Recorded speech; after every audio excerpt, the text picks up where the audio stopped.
সবজি যাদের ভীষণ প্রিয় খাবার তাদের এরকম একটি রেসিপি হলে সে খাবার থালিতে আর অন্য কোনো খাবার দরকার হয় না।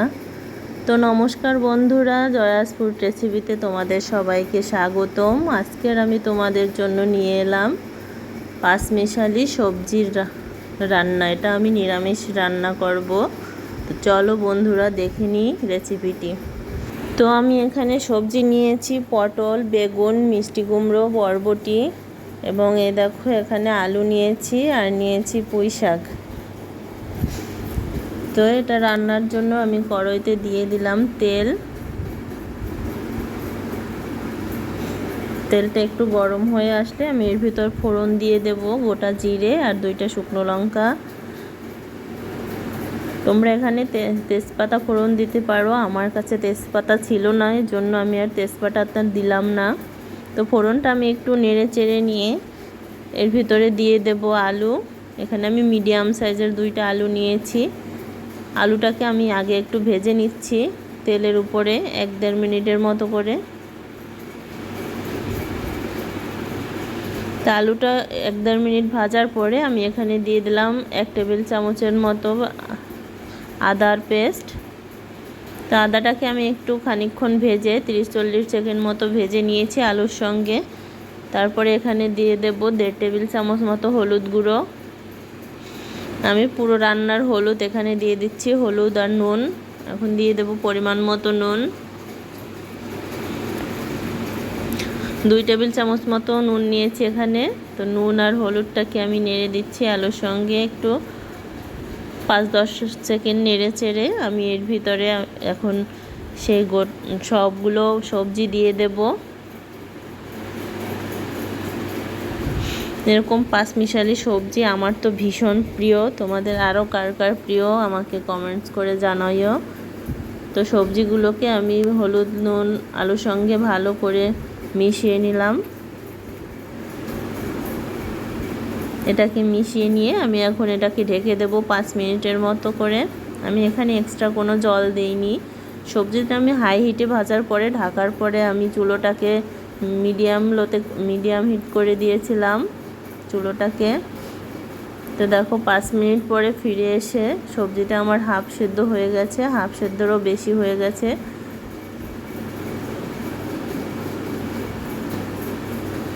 দেখো কুমড়োটা একদম প্রায় সিদ্ধ হয়ে গেছে, আলুটাও সিদ্ধ হয়ে গেছে। এটাকে একটু নেড়ে চেড়ে এর ভিতরে আমি দিয়ে দেব কয়েকটা কাঁচা পাকা লঙ্কা। আমি এখানে কাঁচা লঙ্কাই দেব, তোমরা চাইলে এখানে শুকনো লঙ্কা ব্যবহার করতে পারো। আসলে আমাদের শুকনো লঙ্কা খাওয়া খুবই কম হয়। তো লঙ্কাগুলোকে নেড়ে চেড়ে এর উপরে আমি এখন সে পুঁই শাকগুলোকে দিয়ে দিচ্ছি। পুরো রান্নায় আমি এক্সট্রা কোনো জল ব্যবহার করব না, সবজি দিয়ে শাক দিয়ে যে জলটা বের হবে তাতেই আমার রান্নাটা হয়ে যাবে। তো এটা দেওয়ার পরে আমি এটাকে আবার ঢেকে দিচ্ছি 7-8 মিনিটের জন্য পুঁই শাকটা দিয়ে।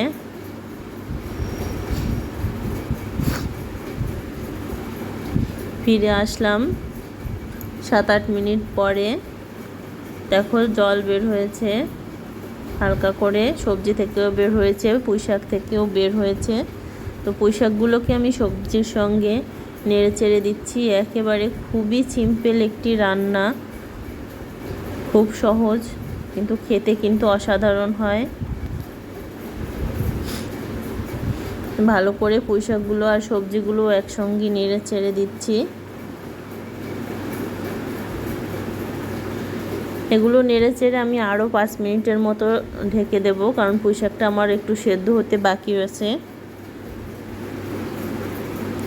তো 5 মিনিট পরে ফিরে এলাম, আবার একটু নেড়ে চেড়ে দিচ্ছি। জলটাও প্রায় শুকিয়ে আসছে, একটু মাখা মাখা থাকবে। আমি এটাকে আবার একটু নেড়ে চেড়ে দিচ্ছি।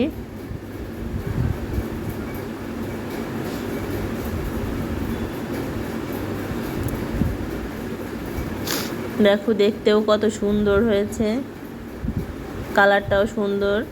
তো এখানে এসে আমি দিয়ে দিলাম প্রায় 1.5 টেবিল চামচ মতো ভাজা জিরার গুঁড়ো। এখানে অবশ্যই ভাজা জিরার গুঁড়ো ব্যবহার করতে হবে। লাস্টে এসে ভাজা জিরা গুঁড়ো দিলে জিরের গন্ধটা থেকে যাবে। এখানে সরিষা পাঁচফোড়নের গুঁড়াও অ্যাড করা যাবে যদি তোমরা চাও। আমি শুধুই জিরার গুঁড়োটা দিলাম। আর দিয়ে দেব হাফ চামচ চিনি।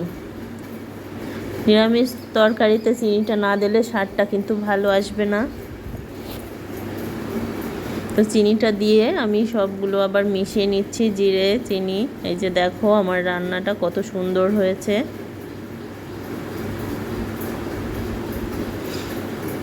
তো রান্নাটা আমার প্রায় শেষ হয়ে গেছে। আমি এখানে শুধু এখন দিয়ে দেব 1 চামচ ঘি। ঘিটা দিলে সেন্টটা আরও বেশি সুন্দর হবে। দেখো রান্নাটা কত সুন্দর দেখা যাচ্ছে। কার কার খেতে ইচ্ছা করছে আমাকে বলবা।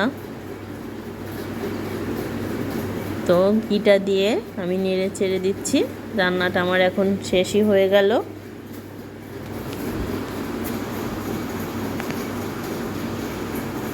আর বেশি বাকি নেই। আমি এখন এটাকে নেড়ে চেড়ে আর জাল দেব না বেশিক্ষণ, কারণ ঘি দেওয়ার পরে আর জ্বালাতে দরকার হয় না। আমি তোমাদের আবারও একটু দেখিয়ে দিলাম যে কত সুন্দর হয়েছে। তো রান্নাটা শেষ। আমি এখন চুলাটা বন্ধ করে এটাকে ঢেকে দেব 5 মিনিটের জন্য। তো চুলাটা বন্ধ করে ঢাকার পরে 5 মিনিট পরে আমি ফিরে এলাম। আমি তোমাদের দেখাচ্ছি যে দেখো কত সুন্দর হয়েছে। এর সঙ্গে গরম গরম ভাত আর 1 চামচ সবজি হলে আর কিছুই তোমাদের খাওয়ার লাগবে না। তো এটাকে আমি নামিয়ে নিচ্ছি একটা পাত্রে। দেখো কত সুন্দর হয়েছে। তোমাদের কার কেমন লেগেছে বলবে এবং অবশ্যই বানিয়ে খাবে সিম্পল রেসিপিটি। তোমাদের ভালো থাকলে আমার পাশে থেকো। আজকের মতো টাটা বন্ধুরা।